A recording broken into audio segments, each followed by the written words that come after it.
Hello, I'm Hazel, and this channel is about women's health, natural beauty, and how plant-based foods can help you achieve both of those. This week is the first of 4 weeks where I'm eating a lot of tofu every single day, and if you missed last week's episode, I explain all about the science, about soy, and how it can help increase your collagen there. Now, just to be clear, I'm doing this as a preemptive measure, so please don't expect at the end of the 4 weeks that I'll have like some before or after photos to actually show you how much or how well it's worked. It's really not going to work that quickly. Really, I'm doing this because I've never really eaten tofu regularly before. It's always seemed kind of a bit boring to me. I don't like to spend too much time in the kitchen, and it involves a lot of prep to make tofu taste and look good. So I'm doing this as a kind of way to show myself I can actually do it and enjoy myself. So if I do, then fabulous. And if I don't, well, there is always other fruit like mango to enjoy for less wrinkles, or other drinks like tea, which is even better than kale sometimes, to enjoy for less wrinkles. And yeah, no loss or foul here. In the meantime, this video is an update on what I ate in week 1. Some recipes have extra skincare ingredients in them. Some are basically no cooking at all, and some are for the sheer crispy pleasure of them.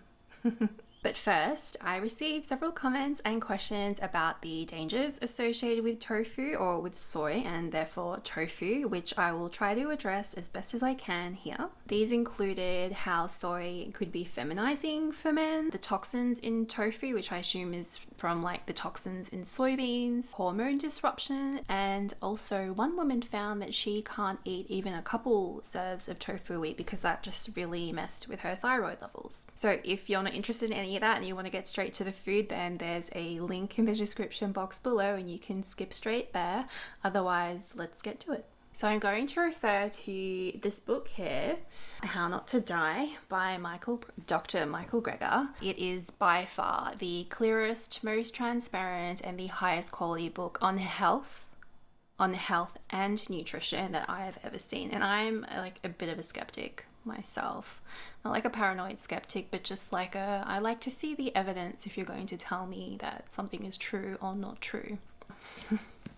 As you can see, there was a time where I pretty much lived in this book, and it's been nice to pick it back up again. The question I received was if soy or tofu is actually feminizing for men, which is a very fair question. I know a lot of women tell me, well, I find it difficult to eat healthy because I'm not going to cook 2 meals, and there's often the man saying, well, I'm a man, so I'm going to eat meat. In order to understand if soya and tofu is feminizing for men, we first need to understand what's actually happening at the farm. So there's this huge company called Monsanto, and they make these genetically modified soybeans, and they make them genetically modified so that the farmers can spray like their spray onto the soybeans in a way that kills the weeds but doesn't kill the soybeans, so then of course they can sell more. Makes sense so far. The concern is that this crap that they're spraying onto the soybean then comes into us, and then that actually causes, I guess, hormone disruption. Maybe that's where that comment came from,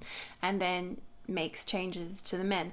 Now I'm going to read the stuff about the feminizing and how it impacts males just straight from the book. So there are studies showing Roundup, the spray, may interfere with embryonic development and disrupt hormones.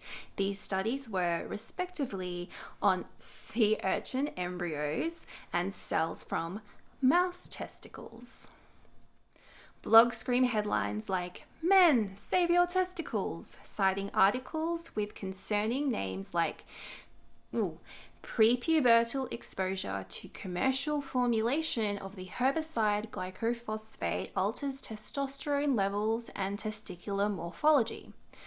Well, is it any wonder that I'm getting this question? That title itself is incomprehensible, basically.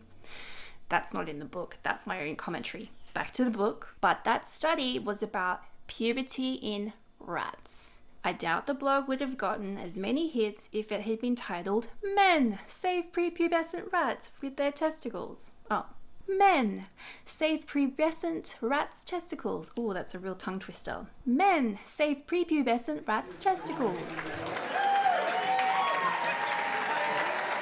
Actually, he goes on to explain that they also did some research in human placenta, and they found that the actual Roundup spray crap does have a toxic effect on human tissue. Most GMO, genetically modified soya in the United States is used as feed for chickens, pigs, and cattle, whereas most of the major soya food manufacturers for humans use non-GMO soya. And he goes on to say that if you're worried about this, you might as well get organic, because then you'll avoid that altogether. So what I'm interpreting from this is that there was a lot of hype and making too much out of some studies about sea urchins and rat's testicles. Feel free to disagree with me. I trust Dr. Goga. Should I go so far as to say I trust him with my life? Yeah, probably. He also has he goes through the 10 different diseases that most predominantly kill Americans, but basically anyone in like a basically white/Western country. One of those is cancer. And he goes through the studies which actually show that women eating more soy are less likely to die from cancer. Even women with breast cancer eating more soy are less likely to die from it. And this is one of the things that people get really confused about with nutrition, is that they think, oh, that food has this thing in it.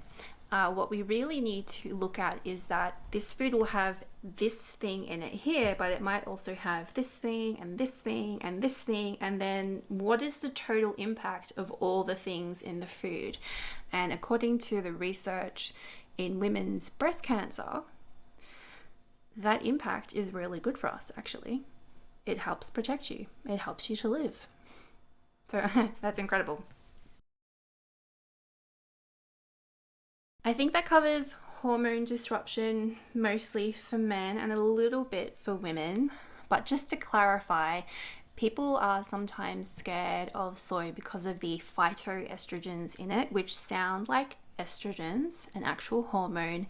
There is a difference between these two things, estrogen and phytoestrogen. Ultimately, they land on the same receptors, and then those receptors have an effect, but estrogens have like a strong effect and phytoestrogens have like a weaker effect.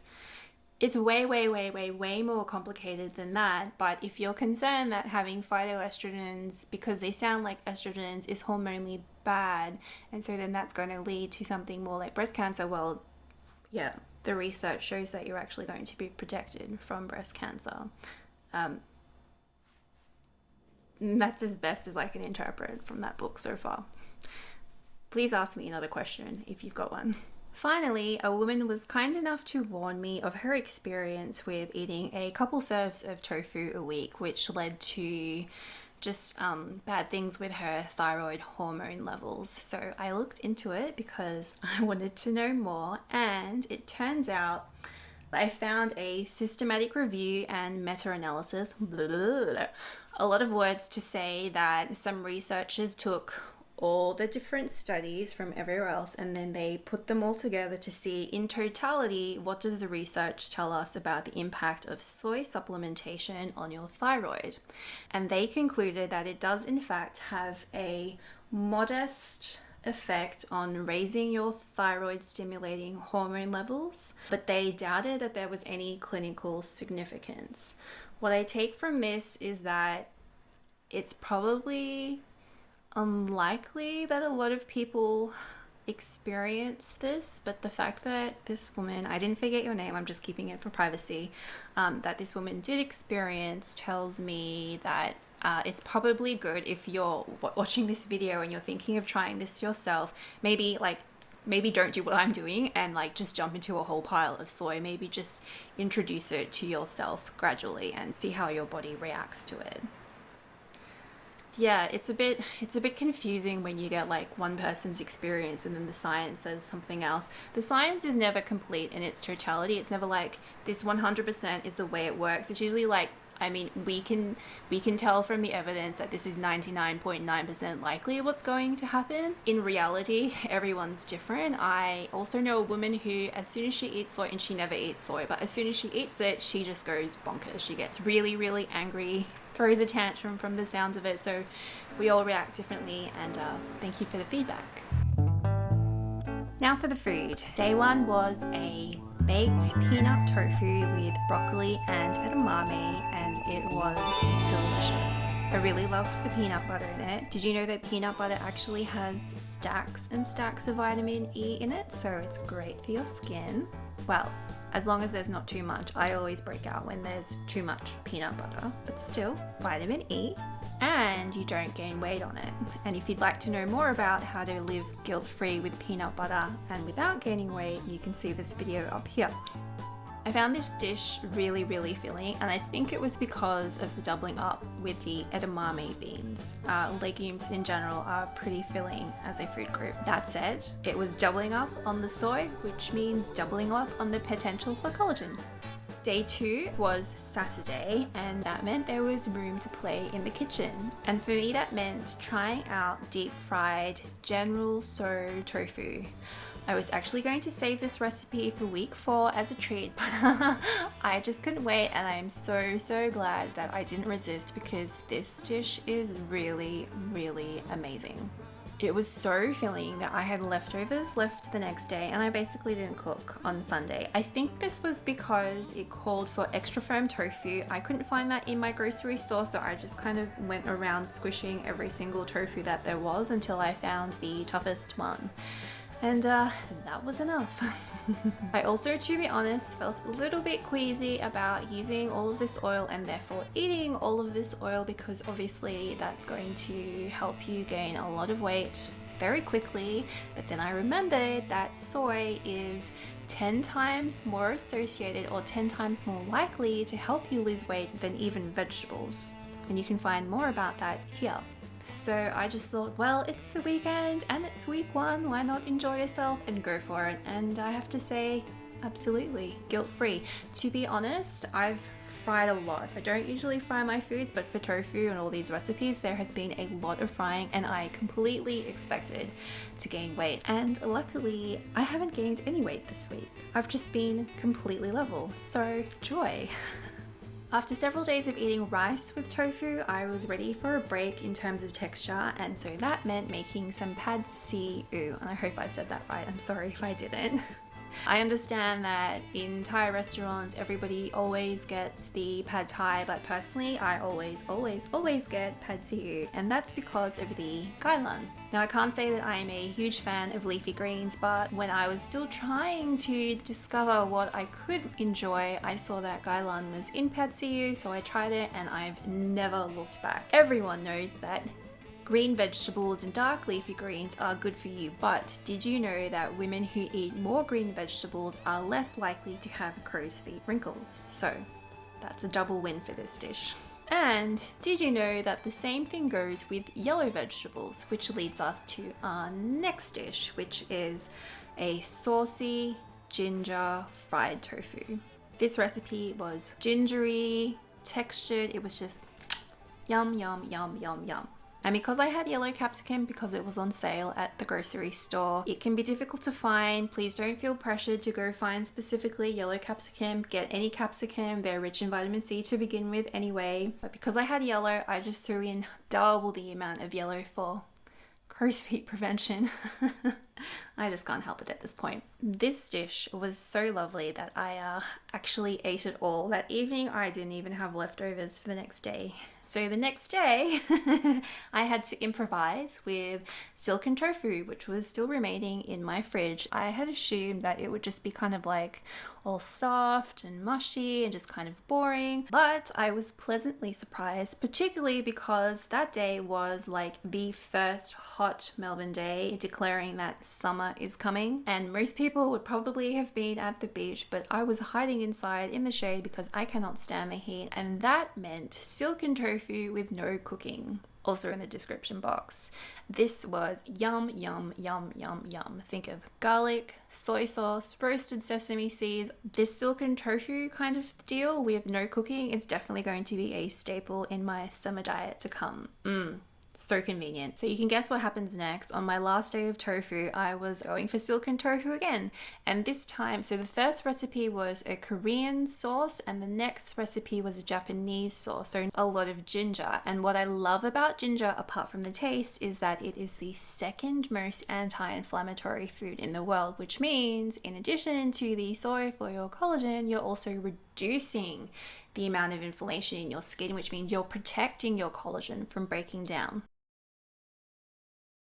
The biggest challenge I had was actually trying to find enough room in my stomach to fit in all this tofu. I really wasn't expecting to get as full as I did, as quickly as I did. And there were some days, especially with the extra firm or the very firm tofu with that general so, I wasn't expecting to get so full and I really did struggle. It does make me wonder if I'm able to go the whole distance for the entire month of 200 grams or 2 serves of tofu every single day. Part of the reason for that is also because mango season has arrived and I love, love, love mangoes. And as much as I'm committed to soy, whenever summer comes along and mangoes are fresh and available, the waves just part for me to eat more mango. So we'll have to see if my commitment to soy is going to be outweighed by my commitment to mango. I suspect it will, or maybe I'll just get creative and find recipes for the both of them this coming week. We'll see. Looking back at all of these foods, even though not all of them were for extra skincare benefit, I had a blast. I'm kind of beat because I'm not used to all of this effort in the kitchen, and that's kind of the point of this channel, finding the easiest foods for a more beautiful you, but yeah, I don't regret it. In the meantime, I've got lined up for myself a special excursion to a Japanese specialty tofu shop. So there's this woman in Melbourne and she missed the authentic taste of tofu from her home in Japan. So she went back and learned how to make real tofu from her grandparents. And then she came back to Melbourne, Australia, and she's opened up her own tofu store. And this place doesn't even just sell tofu, it sells tofu donuts and like these tofu cream biscuits. And I think she even sells tofu ice cream. And the thing I'm really most looking forward to is the green tea soy milk and the hojicha soy milk. And again, I hope I'm saying that right. I'm not sure. But anyway, we'll see how all that goes and I'll see you next week. Bye.